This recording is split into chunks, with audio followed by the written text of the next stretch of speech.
Hello, welcome to Goodnight Flagstaff. I'm Karen Raskin-Young, someone who loves reading aloud and loves the Caspian and Narnia books. Thank you for tuning in to our community story time. You can find a new chapter from a community-selected family-friendly book at 8 p.m. each weeknight on the Literacy Center's social media channels and on Crater Radio, a local online radio station. The previous chapter is replayed on Crater Radio each weeknight at about 7:45, just before the new chapter airs. You can also listen to all previous Goodnight Flagstaff recordings on YouTube, Facebook, and Instagram. We are currently reading from the Chronicles of Narnia by C.S. Lewis, Book 4, Prince Caspian. If you'd like to check out any of the Narnia books to read along with us at home, they are available in the Hoopla app with your library card. Check one out today. Please email us if you'd like to join our team of readers and connect with your community through a shared story time. All ages welcome. Our email is goodnightflagstaff@gmail.com. Last time we read together, Trumpkin was finishing telling his story to Lucy, Susan, Edmund, and Peter. Though Trumpkin believes that the four children are the kings of old, he is not impressed until the children show their respective skills with the sword, bow, and healing. The five leave the ruins of the castle, making their way for Aslan's How after collecting a generous helping of apples. Chapter 9. What Lucy Saw. Susan and the two boys were bitterly tired with rowing before they rounded the last headland and began the final pull up Glasswater itself, and Lucy's head ached from the long hours of sun and the glare on the water. Even Trumpkin longed for the voyage to be over. The seat on which he sat to steer had been made for men, not dwarfs, and his feet did not reach the floorboards, and everyone knows how uncomfortable that is even for 10 minutes. And as they all grew more tired, their spirits fell. Up till now the children had only been thinking of how to get to Caspian. Now they wondered what they would do when they found him, and how a handful of dwarfs and woodland creatures could defeat an army of grown-up humans. Twilight was coming on as they rowed slowly up the windings of Glasswater Creek, a twilight which deepened as the banks drew closer together, and the overhanging trees began almost to meet overhead. It was very quiet in here as the sound of the sea died away behind them. They could even hear the trickle of the little streams that poured down from the forest into Glasswater. They went ashore at last, far too tired to attempt lighting a fire, and even a supper of apples, though most of them felt that they never wanted to see an apple again, seemed better than trying to catch or shoot anything. After a little silent munching, they all huddled down together in the moss and dead leaves between four large beech trees. Everyone except Lucy went to sleep at once. Lucy, being far less tired, found it hard to get comfortable. Also, she had forgotten till now that all dwarfs snore. She knew that one of the best ways of getting to sleep is to stop crying, so she opened her eyes. Through a gap in the bracken and branches, she could just see a patch of water in the creek and the sky above it. Then, with a thrill of memory, she saw again, after all those years, the bright Narnian stars. She had once known them better than the stars of our own world, because as a queen in Narnia, she had gone to bed much later than as a child in England. And there they were. At least 3 of the summer constellations could be seen from where she lay: the ship, the hammer, and the leopard. Dear old leopard, she murmured happily to herself. Instead of getting drowsier, she was getting more awake, with an odd nighttime dreamish kind of wakefulness. The creek was growing brighter. She knew now that the moon was on it, though she couldn't see the moon, and now she began to feel The whole forest was coming awake like herself. Hardly knowing why she did it, she got up quickly and walked a little distance away from their bivouac. "This is lovely," said Lucy to herself. It was cool and fresh. Delicious smells were floating everywhere. Somewhere close by she heard the twitter of a nightingale beginning to sing, then stopping, then beginning again. It was a little lighter ahead. She went toward the light and came to a place where there were fewer trees and whole patches or pools of moonlight, but the moonlight and the shadows so mixed that you could hardly be sure where anything was or what it was. At the same moment, the nightingale, satisfied at last with his tuning up, burst into full song. Lucy's eyes began to grow accustomed to the light, and she saw the trees that were nearest her more distinctly. A great longing for the old days when the trees could talk in Narnia came over her. She knew exactly how each of these trees would talk if only she could wake them, and what sort of human form it would put on. She looked at a silver birch. It would have a soft, showery voice, and would look like a slender girl, with hair blown all about her face, and fond of dancing. She looked at the oak. He would be a wizened but hearty old man, with a frizzled beard and warts on his face and hands, and hair growing out of the warts. She looked at the beech under which she was standing. Ah, she would be the best of all. She would be a gracious goddess, smooth and stately, the lady of the wood. "Oh, trees, trees, trees," said Lucy, though she had not been intending to speak at all. "Oh, trees, wake, wake, wake! Don't you remember it? Don't you remember me? Dryads and hamadryads, come out! Come to me!" Though there was not a breath of wind, they all stirred about her. The rustling noise of the leaves was almost like words. The nightingale stopped singing as if to listen to it. Lucy felt that at any moment she would begin to understand what the trees were trying to say. But the moment did not come. The rustling died away. The nightingale resumed its song. Even in the moonlight the wood looked more ordinary again. Yet Lucy had the feeling, as you sometimes have when you are trying to remember a name or a date and almost get it, but it vanishes before you really do, that she had just missed something, as if she had spoken to the trees a split second too soon or a split second too late, or used all the right words except one, or put in one word that was just wrong. Quite suddenly she began to feel tired. She went back to the bivouac, snuggled down between Susan and Peter, and was asleep in a few minutes.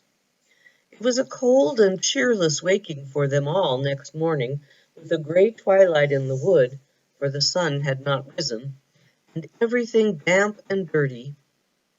"Apples, hi-ho!" said Trumpkin, with a rueful grin. "I must say you ancient kings and queens don't overfeed your courtiers." They stood up and shook themselves and looked about. The trees were thick, and they could see no more than a few yards in any direction.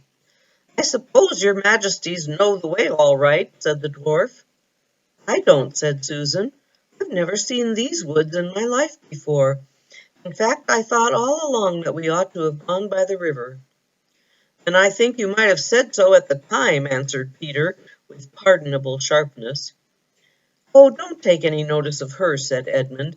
"She's always a wet blanket. You've got that pocket compass of yours, Peter, haven't you? Well, then we're as right as rain. We've only got to keep on going northwest. Cross that little river, what do you call it? The Rush?" "I know," said Peter, "the one that joins the big river at the fords of Baruna, or Baruna's Bridge, as the DLF calls it." "That's right. Cross it, and strike uphill, and we'll be at the stone table. Aslan's How, I mean, by 8 or 9 o'clock. I hope King Caspian will give us a good breakfast." "I hope you're right," said Susan. "I can't remember all that at all." "That's the worst of girls," said Edmund to Peter and the dwarf. "They never can carry a map in their heads." That's because our heads have something inside them, said Lucy. At first, things seemed to be going pretty well. They even thought they had struck an old path, but if you know anything about woods, you will know that one is always finding imaginary paths. They disappear after about 5 minutes, and then you think you have found another, and hope it is not another, but more of the same one, and it also disappears. And after you have been well lured out of your right direction, you realize that none of them were paths at all. The boys and the dwarf, however, were used to woods, and were not taken in for more than a few seconds. They had plodded on for about half an hour, 3 of them very stiff from yesterday's rowing, when Trumpkin suddenly whispered, "Stop!" They all stopped. "There's something following us," he said in a low voice, "or rather, something keeping up with us, over there on the left." They all stood still, listening and staring, till their ears and eyes ached. "You and I'd better each have an arrow on the string," said Susan to Trumpkin. The dwarf nodded, and when both bows were ready for action, the party went on again. They went a few dozen yards through fairly open woodland, keeping a sharp lookout. Then they came to a place where the undergrowth thickened, and they had to pass nearer to it. Just as they were passing the place, there came a sudden something that snarled and flashed, rising out from the breaking twigs like a thunderbolt. Lucy was knocked down and winded, and hearing the twang of a bowstring as she fell.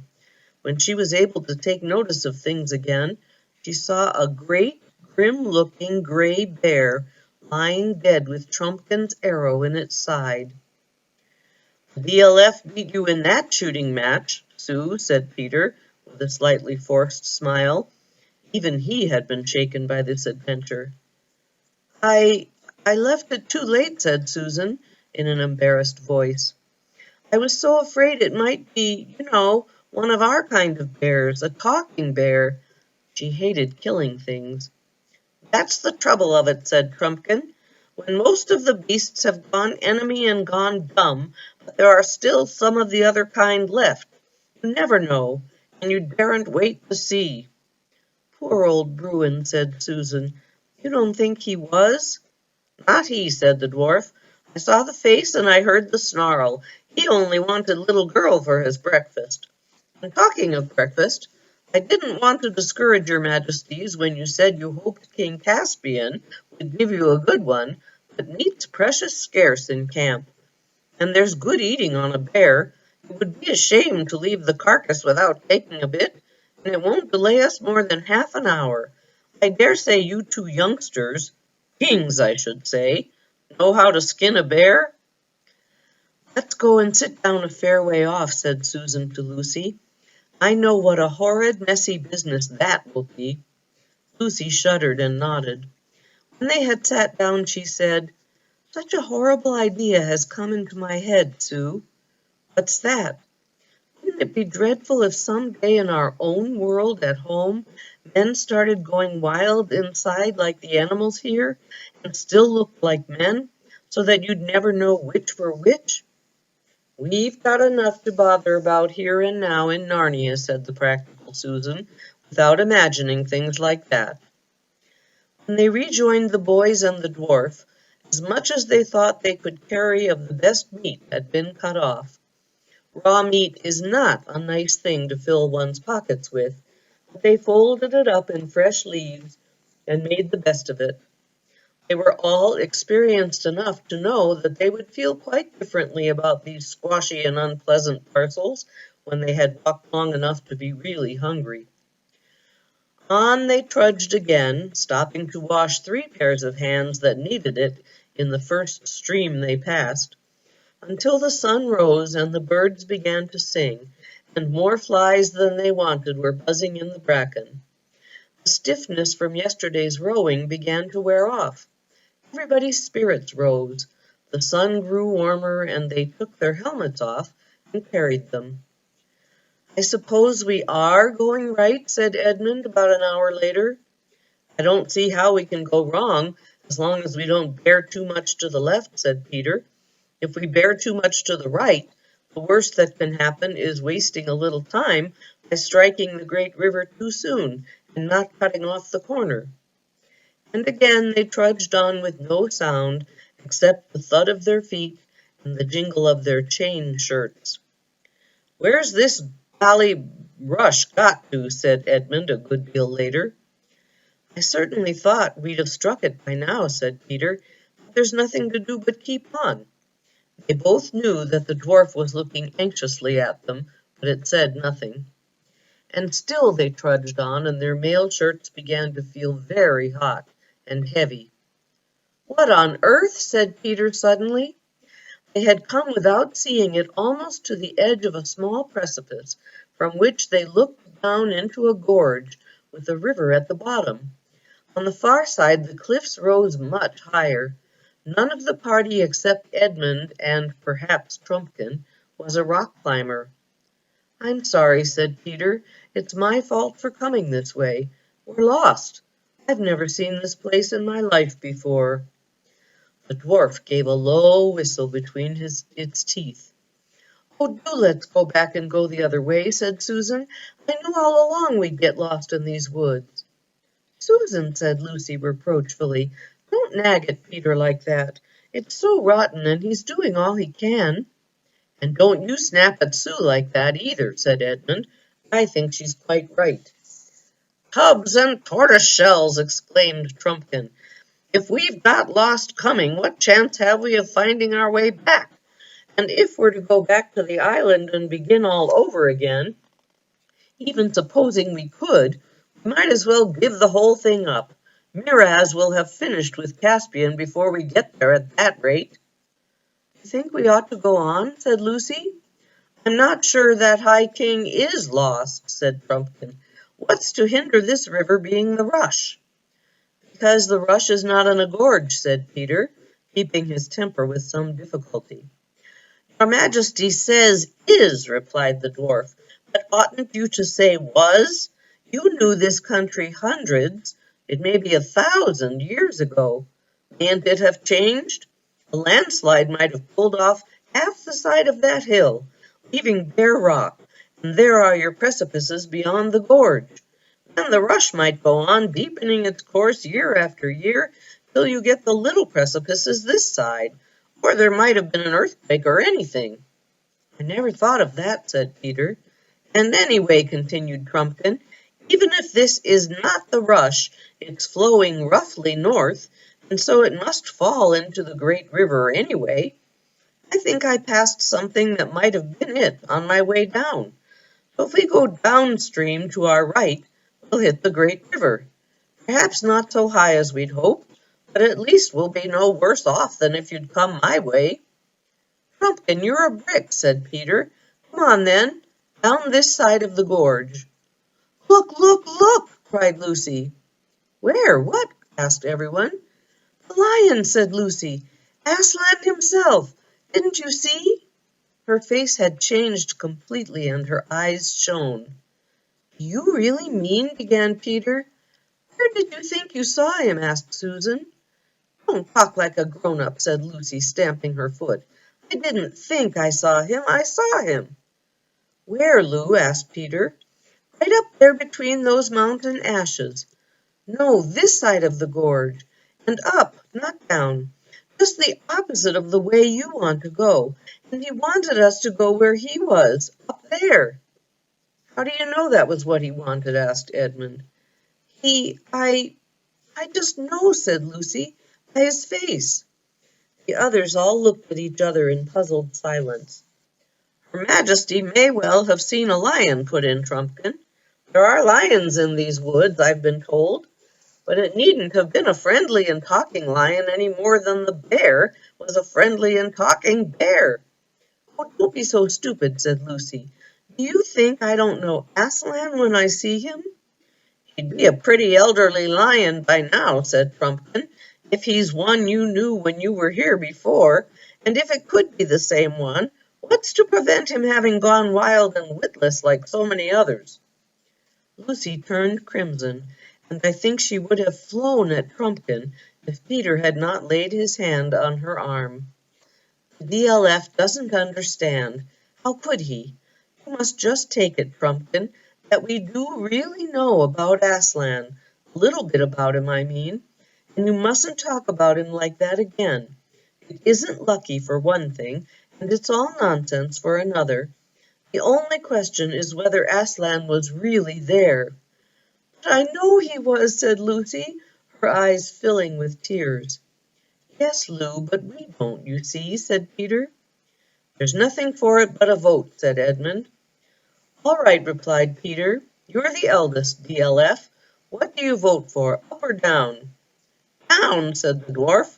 I know nothing about Aslan, but I do know that if we turn left and follow the gorge up, it might lead us all day before we found a place where we could cross it. Whereas if we turn right and go down, we're bound to reach the great river in about a couple of hours.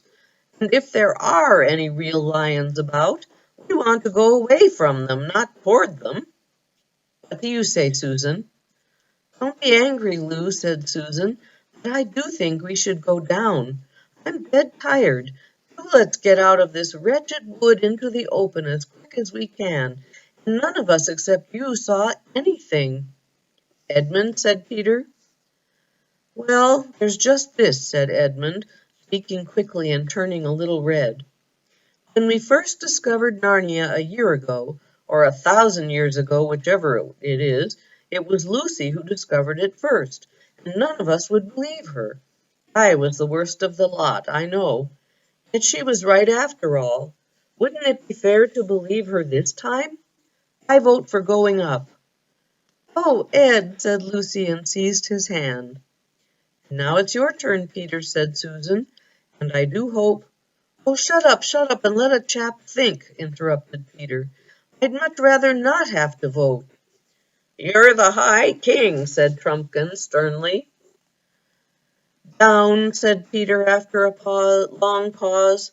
I know Lucy may be right after all, but I can't help it. We must do one or the other.